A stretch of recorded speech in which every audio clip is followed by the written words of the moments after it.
You're listening to the Skylight Books podcast. We're an independent, general interest bookstore putting great reads in the hands of people in the Los Feliz neighborhood of Los Angeles. Hosted by resident Skylighters, we're here to bring you new and exciting author conversations, group reads, and bookseller chats. Happy listening. Hello, everyone, and welcome to the Skylight Books CROWDCAST channel. My name is Nat, and I am your host this evening. We are so excited to welcome Jamila Rouser and Robyn Smith to celebrate their new graphic novel, Wash Day Diaries, which you can get now at Skylight Books. Jamila Rouser is a Black, Puerto Rican, and Dominican award-winning writer who enjoys creating comics for Black women. She also publishes comics by and for women of color and non-binary people of color through Black Josie Press. Jamila was featured along with Robyn Smith in Adweek's 2021 Creative 100 as a creator to follow. Jamila lives in Miami but reps the Bronx, and you can find her detangling her hair, reading manga, and doting on her two cats, Sage and Sapphire. Robyn Smith is a Jamaican cartoonist known for illustrating DC Comics' Nubia, Real One, written by L.L. McKinney, and her mini comic, The Saddest, Angriest Black Girl in Town. She has an MFA from the Center for Cartoon Studies and has worked on comics for College Humor and the Nib. She loves cake and cats and holds on to dreams of returning home to the ocean. Thank you both so much for being here. Thank you. Thank you. I am so excited to talk about this book, and I figured the best way to start would be by giving any of our viewers or listeners a little intro into how you two met.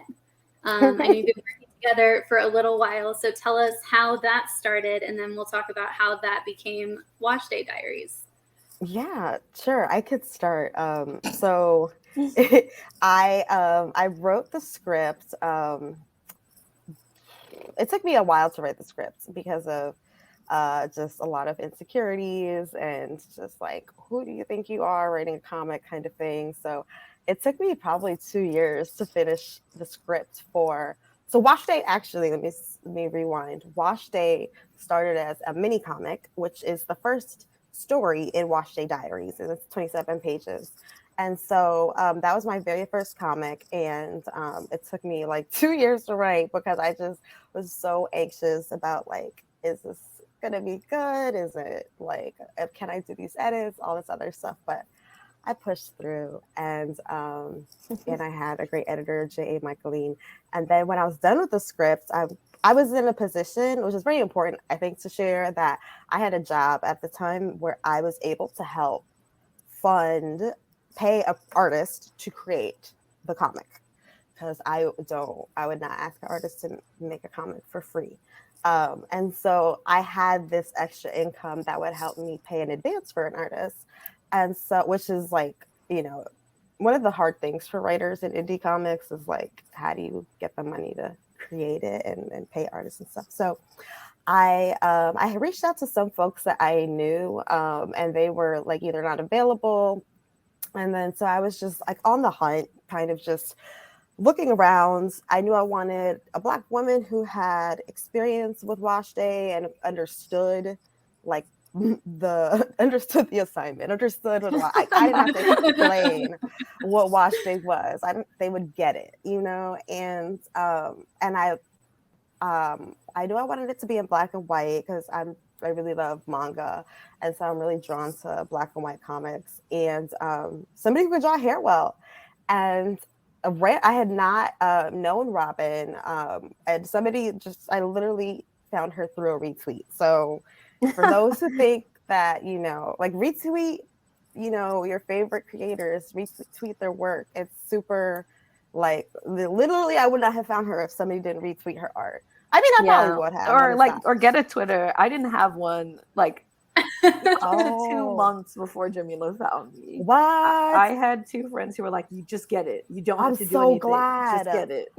Like, I would have found you eventually. Like, trust, I would have found your work. But I'm glad you got a Twitter, because that's where I'm mostly at. And so it was around the time when, like, punching Nazis, like, folks are out here punching Nazis and stuff. And it was just like, can I curse? Like, mild cursing? It was like a cool. Oh, on here? Yeah, on here. Oh yeah, Oh, absolutely. okay. Yeah, yeah. It was like a bad. I just want to make sure. It's like this badass woman, and it said like "finna punch a Nazi," and I'm like, F yeah. Don't know how much I can push the cursing, and All of it. so All of I it. was like, this art was beautiful. I started following Robyn. I followed her Instagram. I like bought everything in her shop, and she had the saddest, angriest black girl in town. Her comic there, and I was like obsessed. I'm like, it has to be her. It has to be her. Like, this is it. So um, I eventually shot my shot, and she said yes, thankfully. And I did it very professionally, like, hey, this is a paid thing. This is what it's about. And I was very happy that she said yes. And then she could kind of tell you what it was like on her side. I felt chosen. Yeah.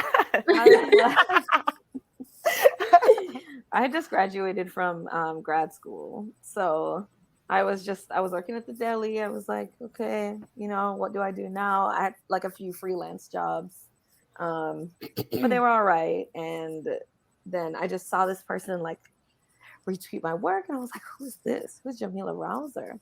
And then I also like saw that she had like bought all my stuff from my store, and I was like, wow, I'm so poor. This is so nice. Or I would have seemed creepy. It's so funny that you thought you'd seem creepy when I was just like, thank God. Like, I was just like, wow, someone's buying all my work. That's so nice. And then I got your email with like the job proposal. Like, it was just an email to be like, would you be interested in hearing more? And I thought it was like, do you want the job? So I was like, yeah. Yes. And then you sent me all the details of it, and you're like, think about it. And I was like, I already was like, yes, yes. I mean, I love hair is my favorite thing to draw. Like, again, all my comics like center like Black folks. I was just like, this seems like a match, and I'll get paid.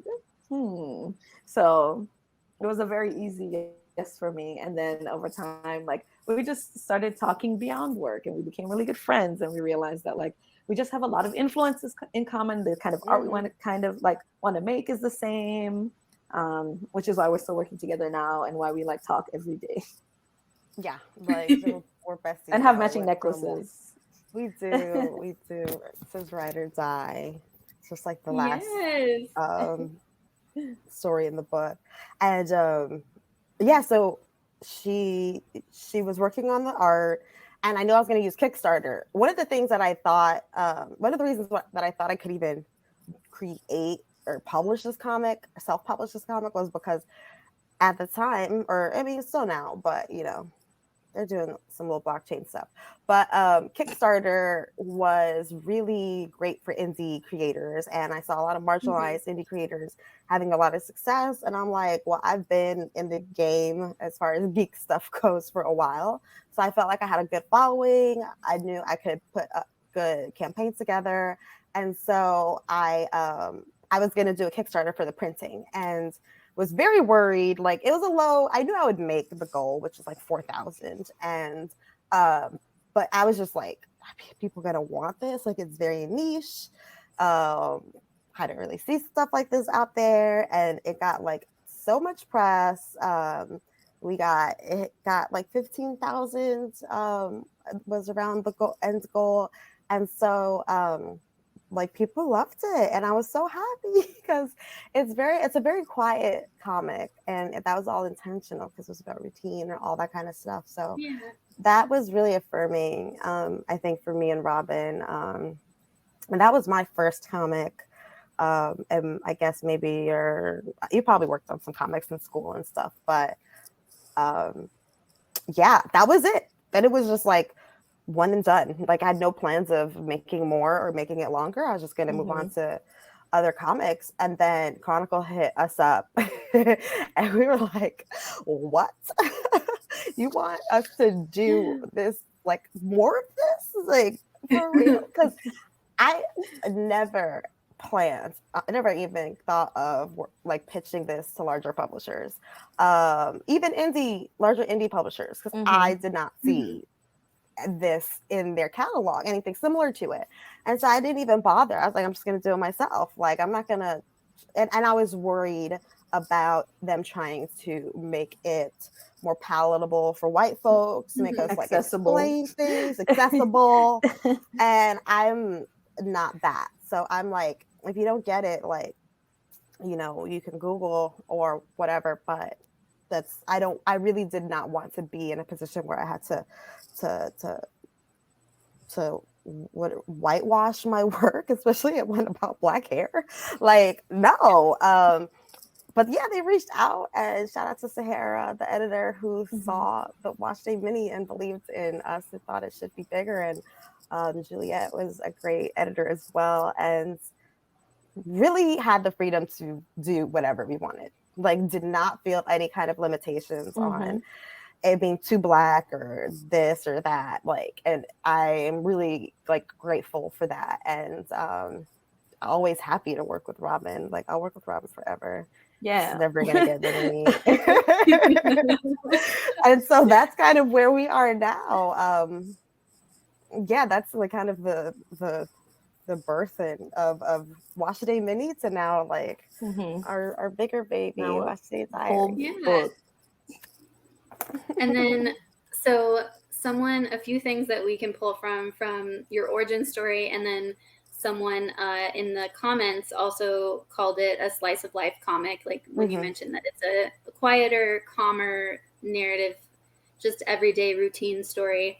So with the original comic being black and white, and then once you started working on the color palette for this larger version, which is beautiful, each of our characters has a bit of a different color palette to them. So how did you decide, and so we can kind of do a group question here of how did you get this color palette, and did like Kim's color come first because she was first, or did you kind of, once you figured out who these characters were, build a color palette around all of them? Because they are so distinct, and their color palette definitely reflects their personalities a little bit. So I'd love to hear about that origin in that sense. I'll let you talk, Robyn, and then I'll share my screen to try to show some of the different color palettes. Sure. Yeah, I would definitely say that Kim's color palette came first, and I think it mostly just came off of like the original cover that we had done, because it is in the so that's like the cover of the mini, and I was like, well, these colors are great. We really love pink, so I feel like pink as a starting point was really like easy, and then like sort of like pushing through and seeing, like, I guess Kim's color is more of a purple, and then thinking about who all the other characters are, and then like Cookie was the only character like who had like, you know, some blonde highlights, and then thinking like, okay, well, and she is like a brighter character, and so her colors are more yellow, and yeah, like that's her popping up in Davine's story. This is her story. So I mean, we definitely wanted like each story to clearly be about like just be centered around each girl, even though like they interact with each other in each other's stories, but like using color as a way to like divide up their own worlds and the way that they experience like life just based on like the color that surrounds them, I think was really important. And that's how we kind of chose the colors. Also, like what colors would look really good together, because they're all best friends, and especially since all the colors in the end would like they'd be next to each other. So I feel like we spent a good amount of time going through different images and stuff that we thought like represented each of them, and like had different color palettes and stuff that sort of reminded us of each character, and that we wanted to play out more in the backgrounds. And also, like, I would say the use of color palettes and like limited color is how you get a comic done. Sometimes like thinking about like local color or like the true color of things in the world is really overwhelming. So like needing to get a graphic novel done and then using like a limited palette was really helpful too. So I feel like it just worked on every sort of like aspect that we needed it to. We need to get it done. We need to look pretty. They each needed their own color, and there's like all separate stories. So I feel like that those are like the four main things to us deciding what to do with the color. Yeah, it was fun. It was my first time really like coloring a majority of a comic. I also have learned a lot from the two people who helped me color it, Casimir Lee and Bex Glendening. Bex actually helped me with Nubia as well. And I feel like Bex has a real grip on color that I'm just in awe of all the time. And they really helped me with a lot of stuff too. And then in Nisha's story too, we have a bit of a different, like the styling, different like texture, the styling. Mm-hmm. Yeah.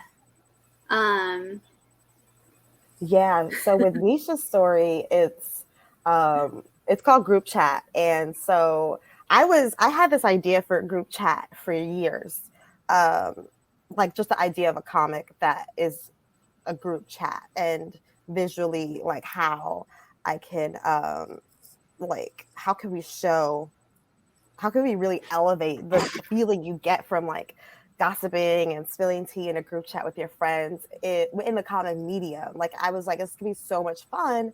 And so when thinking about the different stories, I was like, I definitely want, like, sisterhood is a huge aspect of this story as well. And so I wanted to show, like, group chat. I was like, it has to be its own story and tell a little bit about the character Nisha and her little boy drama that she's going through. And she's talking about the past. And so we wanted to delineate, like, how does the reader know, like, what's past and present? So, like, this is the present. And then Robyn's watercolor is just gorge anyway. And so Robyn just like, I think you just decided like to use watercolor, right? I was like, what kind of looks old? I don't know. What looks old? Yeah. And then you could see like we have the text messages going on. Like I was really trying to like incorporate both worlds. And like it just worked so well. I thought like I know group chats can sort of feel like overwhelming with like friends talking really quickly. So it was like, how can I like kind of have that go on, but not be overwhelming for the reader? And so there's still a lot of quiet moments. And a lot of fun like gags that Robyn like illustrated perfectly. Like this one in the right hand corner is one of my favorites, where one character mistakes who this model is for a different model, and the character changes into that model, and he's like, what is going on? And then another character's like, no, the model from the Dolce ad, and then he's like, whew, changes back. And like being able to really like just get really fun with comics. And then we also have like the characters that show up. The girls that are in the group chat show up, and they are not in the watercolor because they're live, basically. They show like a really good one. Yeah, here's like a dramatic one with them in the corner. This is like so much fun to work on. This one and Bright Side are my favorites, and they're so drastically different. I like them all, but those like one was like really fun to work on, the other was very sad to work on. But that was the point of it. So yeah, I feel like you're really good at like sifting through the chaos of a group chat and making it very clear in a script, which is why I mean I love this story as well. It's one of my favorite, and just like all the visual gags, it's like clear that the only way that the story could be told like this is with a comic. And like I think that's what makes a good comic. I mean, not to be like, wow, we made such a good comic, but I mean, but we did. You did. But I'm also like always here to be like, Jamila is very good at writing comics. And you are very great at drawing comics. But I did really like, even thinking about scripting, like with this, actually, this is probably a good example of we have some process pages in the very back. Sorry, you got to go through this whole scrolling situation. It's at the back of the book. Here we go. So like, you'll see that this on the right-hand side, this is a panel description for one panel. And so like this is me talking to Robyn about like how the panel's gonna look. And I have like tons of reference images for Robyn. So there's I like love links it. to them. And then I have the flashback panel separate because I try to make things that like organized and easy to understand for the artist.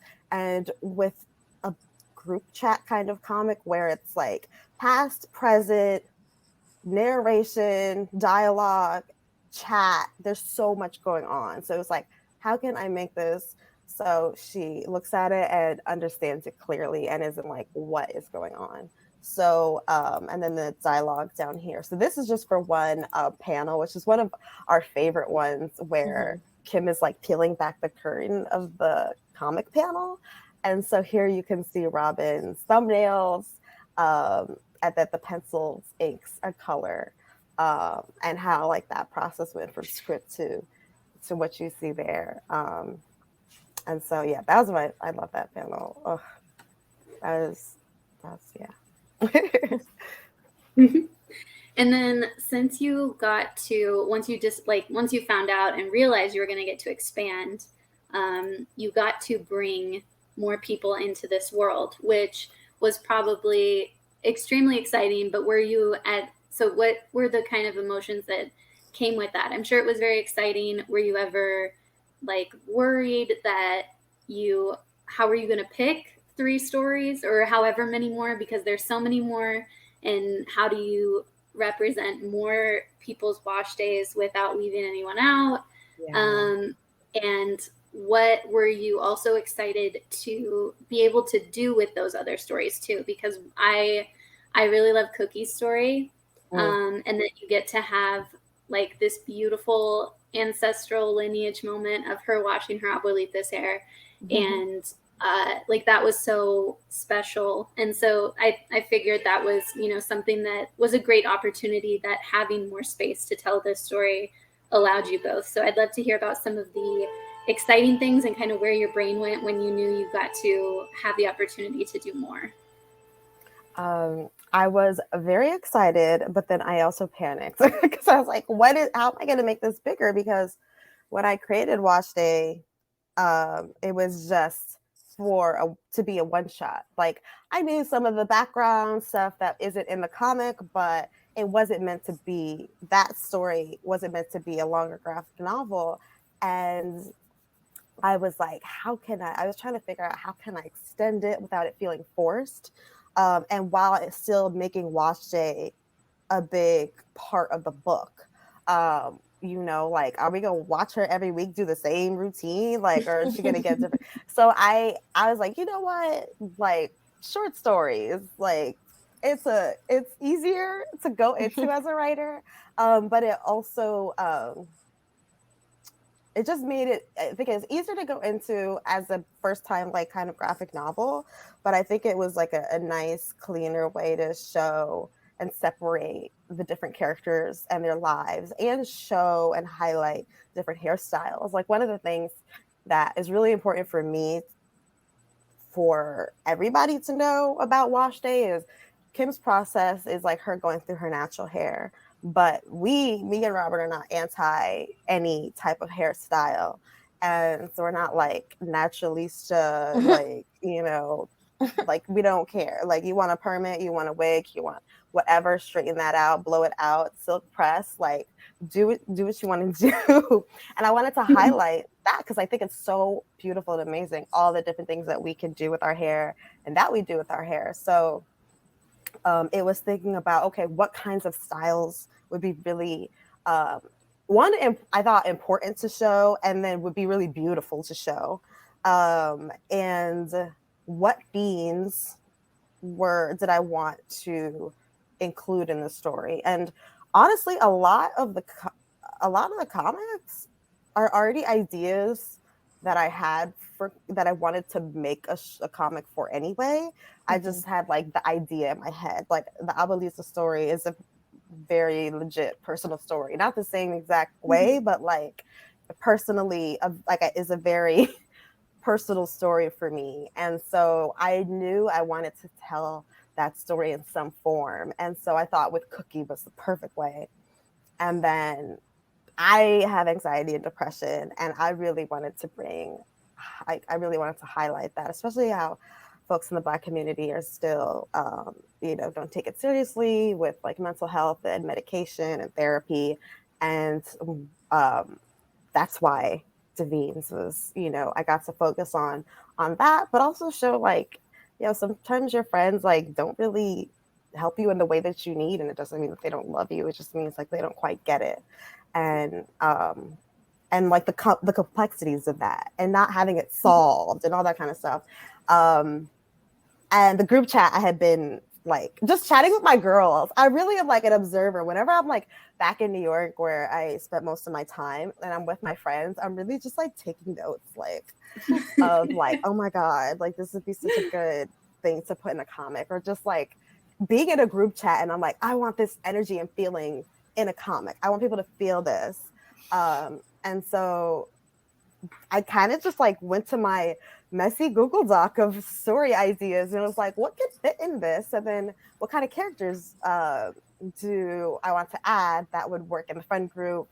And so it was a bit of like stuff that I wanted to write about. And I was like, this is my opportunity. And it's going to be with Robyn. So I know it's going to be like fire, like it's gonna be great, like if it's in good hands. And the hairstyles, I was like, oh, box braids, like such a long and tedious process, and I know a long and tedious process to draw, I'm sure. And giving Robyn a chance to draw different types of hair too. So I don't know, Robyn, if you wanted to talk about like how you approached like that from poor old Kim. We gave her so much hair to detangle. I know, it did feel kind of bad. I was like, her arms are tired. I feel so bad for her, but I'm like, it's for the story, girl. Just getting to, it was very meditative, getting to draw each girl's like hair or like hair process, even like Cookie doing her grandmother's like rollers. It was just like, it was almost as if I was doing their hair because I was like drawing it. Also like the amount of sort of like not research, but reference needed, and having to like watch videos and like watching the videos that Jamila would send me and being like, okay, this is the method. Like, this is how, this is how like someone would like approach it. Or, sorry, I'm so distracted by the cat. Hi, Benson. That was a bad. My cats are locked in a room because they would probably shut this off. Like I can't trust them. But yeah, just getting to be very like even more reverent, of like the process and certain processes that I don't undergo like personally, but like I've put in braids before, but I've never like put on a wig or anything like that, and like what's involved in that, and like how do you keep them all. Like I have a friend who like had a wig like collection in college, so I like hit her up immediately, and I was like, how do you do this, how do you keep it? Like she sent me all these pictures. I was like, okay, great. Just taking the time to learn more about like not only my own friends but like other individuals, and like how they choose to take care of themselves, and then try to replicate that and make it specific was really great. Yeah, I watched a ton of YouTube videos about lace fronts because I have never like worn one, and I'm like, I have to at this point, but I can't cornrow my hair like Davine, so somebody got to come and cornrow my hair. And that was something that I thought was like would be funny, is to like, there is just like I can't cornrow my hair, or as Robyn would say, cane row, and I would really like to like even the differences in like culture and like how we talk about things like braiding versus plaiting, from Robyn being from Jamaica. I'm just like, cane row is the first time I heard anyone say that was Robyn. I was like, oh, that's so interesting. And so even like that, I was just like learning more as like just a person, and I thought that was really cool. Yeah, I remember the first time I heard cornrows, and I thought people were just pronouncing cane weird. I was like, okay. This is the American accent is strange. But then I like really thought about it and I was like, I get it now. Yeah, there's a lot more corn over here than sugarcane and vice versa. So makes sense. I thought that was really interesting. The grace to pronounce corn. And then Christine has a question for us as well. She said, Nisha gets herself out of her awkward situation by claiming period. How did you come up with that? And also goals.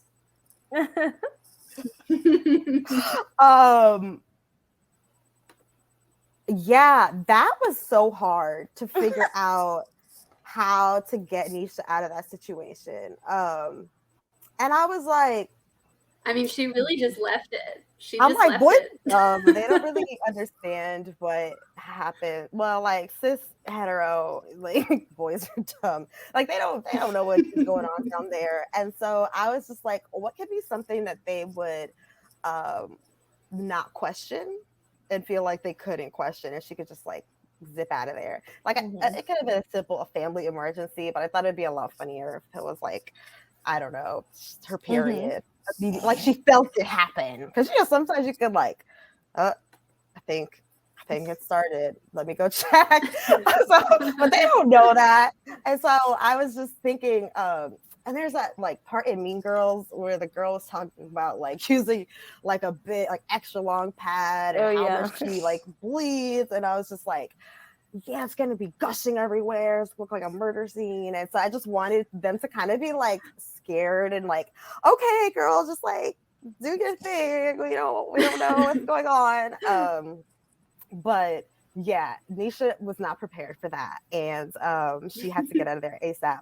So that was that was what I decided to be period. And I love how the thumbnail is like blood dripping. It's like, oh, so yeah.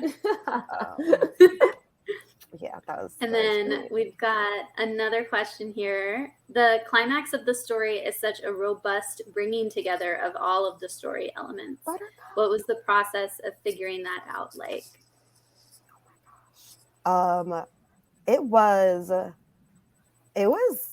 difficult. The like getting before I was even writing the script, like proper, and figuring out the different stories and how they interconnected. Hey, Buttercup! I worked with Buttercup. They are an amazing artist, and so it was. I tried to make sure that like a friend was in each of the comics or in each of the stories, and they feel self-contained. Like it was really important for me to feel like they could be read standalone, and you don't need to know like anything. I think maybe Ride or Die could have been the hardest one to read standalone, but still would have been fine. But I'm influenced heavily by josei manga, which I like always mention. And I would read a lot of short stories by a lot of josei mangaka and short story collections. And sometimes there'd be like the same characters in it, but they were just standalone stories. And I really liked that. But I wanted to challenge myself to try to create this kind of, it's like, it takes place in like a week or so. Like I like knew each day everything was happening. Like I had to make sure like, okay, the bright side happens on a Wednesday, and then this happens. Like it's very like a specific whole kind of thing. I want it to be really such a slice of their life. Like the whole book is still a very short period of time. And like, how can I show like the brevity of like their love and friendship, but also their hair, like the complexities that go with getting your hair done and everything. So it was definitely a challenge. It was a lot of like, you know, drafting, rewriting, like this is not going to work. Cookie's story was probably one of the most difficult ones, because I'm very much the person who doesn't like to explain things in comics. So you'll notice like there's no thought bubbles, because I really, at least for now, and like in this story, want the reader to kind of judge for themselves and not give them too much, or no like narration except for group chat. And so it was like for Cookie's story, I didn't at first include what the drama or trauma was between the grandparent, the grandma, and the editor was like, "Girl, you gotta give them something." I'm like, "You right, you right." So I'm like, let me add a little thing here and there, because it's like, okay, like there's a point where you go too far and you don't give them too much. And it was the same with actually Davine's story. Like, I didn't want to say why she was depressed, because for me that wasn't important. It was that she was depressed, and I wanted to focus on that. But they're like, just give them something. I'm like, okay, like that is helpful, but I didn't want it to be a distraction. So it was this balance of like trying to, like, each story is very niche, but it's such a broad theme that I think they all encompass, and that I think the end just like sums up so nicely, like how close they are. Like, it's just like the gathering of the stories just kind of like come together. And you see all the girls together and you feel how close they are, and you see it and physically see it. Like, it's very important for me, for people to see how physically comfortable they were with each other, because that's how like me and my friends are, and the ups and downs and the laughs and all that kind of stuff, and the love that they have. And so like what I wrote, like I couldn't, like the way Robyn put it to page was like, this is like beyond what I imagined. Like it's just, it, like working with Robyn is just like, okay, I think this is like okay script, and then I see the art and I'm like, oh my god, like how did you get that from my script? Like, what? You're a good writer. And then adding like so much to it, like in the background, like it's just like level up. Like, Robyn's truly amazing, and it's so great to write with her, or to work with her. And leaving, like seeing new artwork was so exciting, and leaving her feedback was so exciting, because when I leave feedback, I just kind of do like a live feedback, kind of like, so I'll have like all caps exclamation marks, like, oh my god, this is so amazing, oh look at that booty, oh ha ha ha, oh, and then I'll be like, oh, I love the shadowing like that you did here, or like, actually the way I wrote this in the script is not working, let's switch this up. So it's full of that. So I hope it is. I love it. I need it. Yeah, I want her to feel how excited and beautiful it is, and not just like, change this, change that. I think it's what more writers, I don't know what they do, but if they don't, they should. Period. So I don't know if that answered it. It was difficult, but I made it work. Yeah. And then Buttercup had another question that kind of goes off of that as well. For Robyn, you did a great job of including exhaustive background elements. What was the research and reference stage like for that? I feel like Jamila did a lot of the reference image hunting, and I was like, oh, thank God. Your work is hard, so I try to do I try to do as much as possible to make Robyn's life easier, which is still not going to be easy, but you know. No, you make it so much easier. Like the reference folders are organized. I'm like, wow, I could never. My like references are all just like a block of images in my recent on my phone. And I'm just like, wait, when was I drawing that again? Like, I still have reference images from Nubia that are like further up, and it's just like a block of pictures. But apart from that, I mean, I really think that the more detailed something is the more real it seems. Like, people think a lot about like what they surround themselves with, and like so I mean, I feel like I think way more about like people's homes and their rooms, and like the girls hanging out in each other's houses, and like what those spaces look like. And then outside I was like, the city. So like it was a lot of that was just like Google Maps, then looking around on Google Maps, and I'm like, I was doing that too. Like, what are the extra things that I forget about that exist? Oh, trees, lampposts, sidewalk, extra. I don't know what I'm trying to say. It's like the extra bump on a sidewalk. the wrapping. I don't know. The curb? Yeah. I don't know. I'm gonna say the curb. Just a lot of like extra details that exist that I don't think about personally. Unless like I really love drawing the inside of people's homes. So like when the girls are all in the living room and like hanging out, and I'm like, so I love drawing that kind of stuff. And that's not my cat. What? Oh wait, it's not. Yeah. Oh, it's your cat? Oh my god, we all got cats. Right, I love it. Oh my god, cat lady. What's your cat's name? His name is Odin. Odin. Yeah. Nice. Odin. Come here. Odin is loving this. You're interrupting, and then you won't come here. Odin. Sorry. Odin agrees. Yeah, you know, I'll draw cats. I loved the bodega cat. Yes. I had that. That was like a must. Yeah. And then like sleeping on bread. I'm like, it has to be squashing bread because it's soft and it's just like you never want the bread to get squished. What's the cat gonna do? Whatever it wants to do. Yeah. So it's just a lot of fun. I did have another question or a curiosity. We definitely didn't need to see Malik's face because he doesn't matter.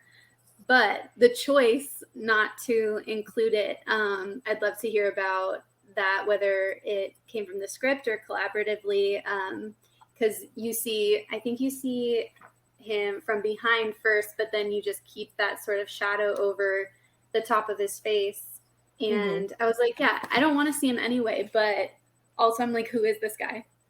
Yeah, that was all Jamila's decision. It was. I was like, he's not important. Like he is in what he represents, but not. Yeah.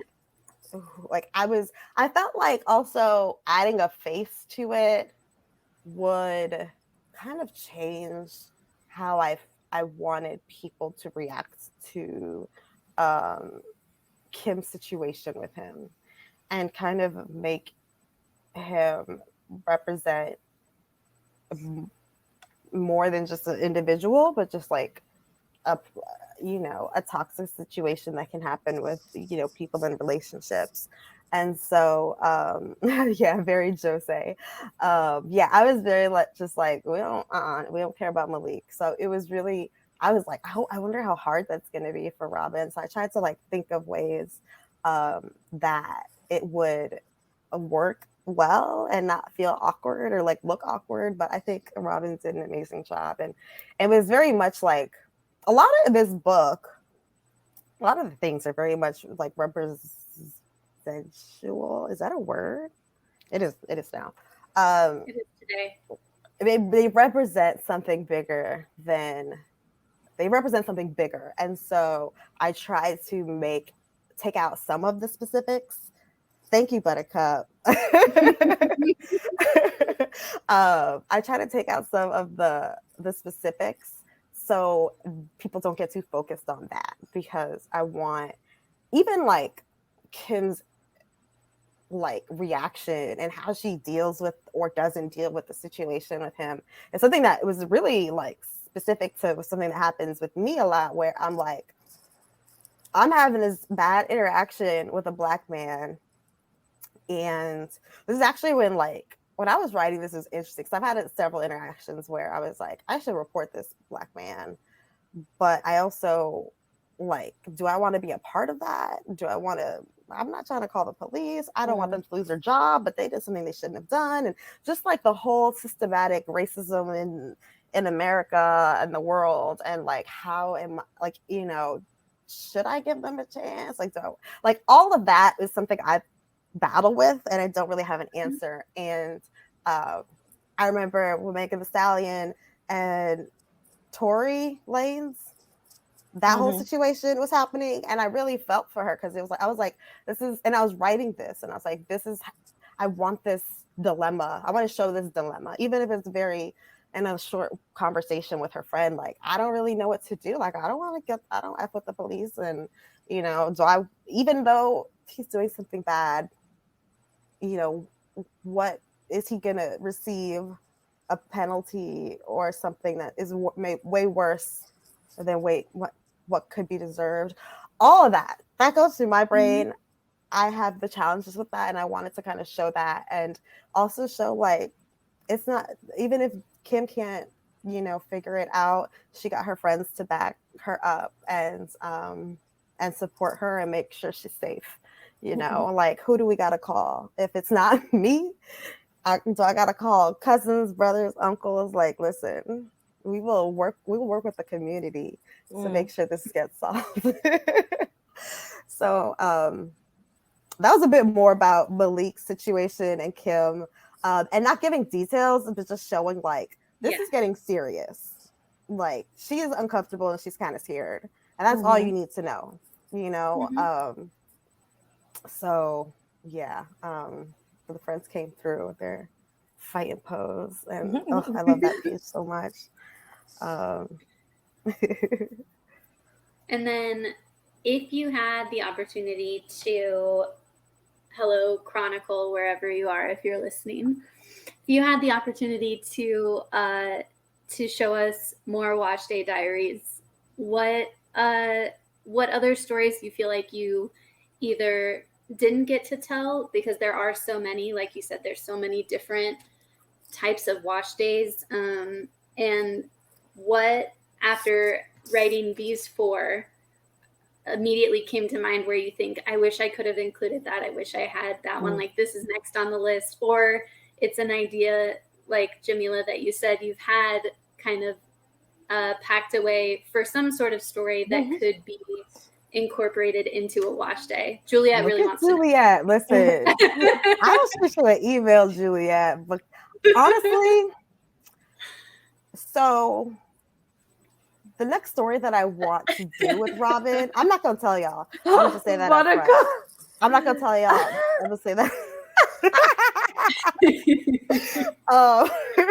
You're not gonna get the details, just because it is something that I think will exist, whether it is with these girls or whether it's with other characters. But it is a comic that I want to do with Robyn, and that we will work on a lot more in collaboration, from like the story part, and not me just like, writing the script and like hitting her up throughout, but like she will be a part of a lot more of the story building. It could include these girls very easily because it's going to be a group of friends. But that is all I will say, because if it's not these girls, it's going to be another crew. But I listen, me and Robyn, we were in TCAF and talking about this next story, which probably won't come out for a while. We were just so excited about it. And so we were just so hyped, and so I'll be emailing you, Juliet, and and yeah, I really can't. I don't want to, just because it's going to exist, and it would give away so much. Yeah. Just the theme of it would give away so much. But I think it would. So there's that story. But if I wanted to stick with hair, I think it could still work. I could still incorporate hair in this new story. The other story doesn't focus on hair as much, but it could, and it wouldn't feel too forced. Actually, be interesting to do that, thinking about it now. But I told you a lot of nothing, so I'm sorry. But basically, we got ideas, and I think they're I think I'm really excited about them, and there's things that I haven't seen, and that is what makes me really excited, especially in comics, particularly in comics. And I want to work with Robyn again. Shit, I'm telling you, you're gonna see 30 years from now, we're gonna be like, yeah, in our new book. I believe it. And then another question that I love to ask everyone is there either medium or format, or even just some genre of story that you haven't told yet, you would like to tell, and for whatever reason you haven't had the time to write it or draw it or figure it out, or you're not sure if you could pull it off and there's like a little bit of fear there, but you really still want to try it? Robyn? Oh, I feel like I'm really interested in like just the barely supernatural. So something that's just a little odd, not something that's like fully based around. I don't have like any like a little bit examples. of surrealism. Just yeah, but like a little, maybe like how Atlanta is. I haven't seen Atlanta. Oh, never mind. Okay. I guess thinking just about like, is someone's perception of something different? Like, that's how like I perceive it, but someone else thinks it's weird. You know, just like something just a little off. It's like almost borderline horror, but I'm easily scared, so I don't watch horror things. So it's like I want to like dip my toe just barely. I like haven't. I've just kind of written like a paragraph, but that's like all. See this paragraph. It's like we'll see, but that's like sort of something I like far future. I feel like for now I'm strictly like illustrator, work for hire girl. But freelancer. But when will my own book come out? I don't know, but not for now. But we'll see. I love that. I love horror. Like that is probably my favorite genre in like film and television. Every weekend when it's time to watch a movie with my fiance, it's going to be a horror movie. Like he knows and he accepts it point blank, because I feel like even if it's not good, it's still going to be entertaining. I love horror, but I've never like, I'm kind of scared when you were talking about like that you feel like you may not be able to do, like, I'm kind of scared of like writing horror, like especially in comics form.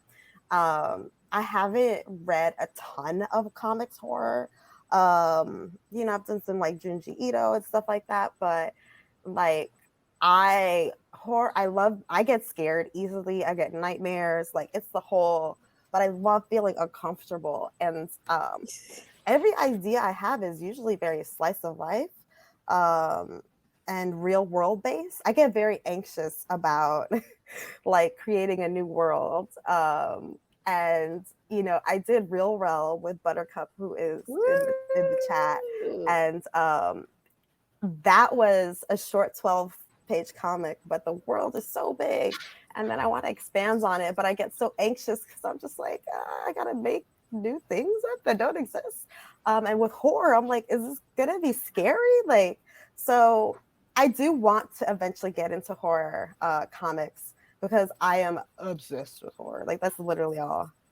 Like I just like when it comes to film, like movies at night, like I love it so much. I love being scared and uncomfortable. So it would be that, but I don't know. I don't have any stories. Although I could like turn some of my nightmares into some horror. I've had some very nightmare within a nightmare within a nightmare, horrifying nightmares that I wake up screaming, or I like hit my fiance in his sleep. Like again, and I keep watching these things. I love them. Oh, Buttercup's got an idea for you. Yes, listen. Yeah. That's wild. Say less. Hi, Buttercup. It would definitely So be cute. horror. It's so different from, and I love gore too, and like the visual gore in comics and stuff. So very not what Wash Day is, but we'll see.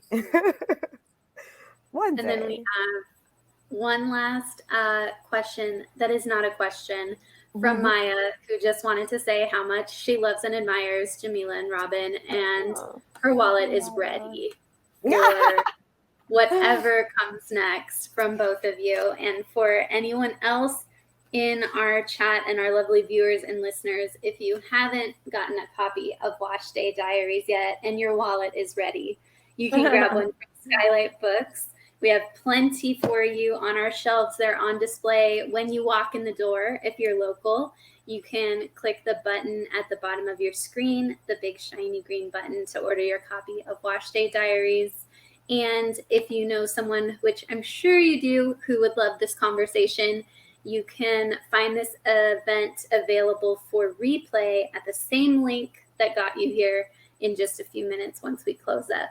So thank you again to Jamila and Robyn for joining us to talk about Wash Day Diaries. And we hope to see you all at Skylight or again virtually very soon, whenever these two have some new stuff for us to celebrate. Yeah. Thank you. Thank you so much. It's a lot of fun. Thanks Thank you everybody both. for joining. Thank you, everyone. Thank you for listening to the Skylight Books podcast series. Please don't forget to visit our website at skylightbooks.com and make sure to follow us on Twitter and Instagram. Also, don't forget to subscribe to this podcast for more author talks and bookseller conversations. You can find us on Podbean, iTunes, and Spotify. Stay safe and healthy, and we hope to see you back in our store soon.